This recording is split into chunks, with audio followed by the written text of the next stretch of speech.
अस्सलाम वालेकुम वरहमतुल्लाह। एक दफ़ा हमारे नबी हज़रत मोहम्मद सल्लल्लाहु अलैहि वसल्लम एक अंसारी के बाग में दाखिल हुए। अंसारी सहाबी के बाग में जब वो दाखिल हुए तो उधर एक ऊँट था। तो जब उस ऊँट ने आप सल्लल्लाहु अलैहि वसल्लम को देखा तो वो ऊँट रोने लग गया, अपनी ज़ुबान में वो रोने लग गया।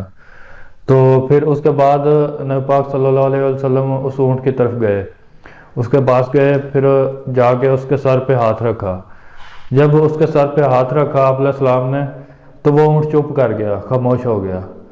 उसके बाद नबी सलाम ने उस अंसारी सहाबी को बुलाया जिसका वो ऊँट था।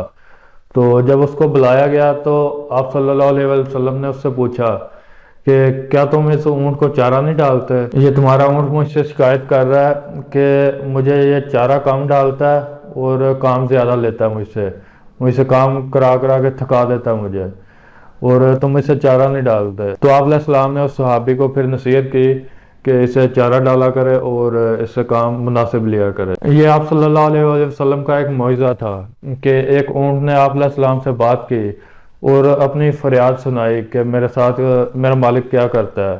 तो ये आप सल्लल्लाहु अलैहि वसल्लम का एक मौइज़ा था, और ये था आज का वाक़या। मिलेंगे इंशाल्लाह नेक्स्ट वीडियोज़ के साथ। अस्सलाम वालेकुम वरहमतुल्लाह।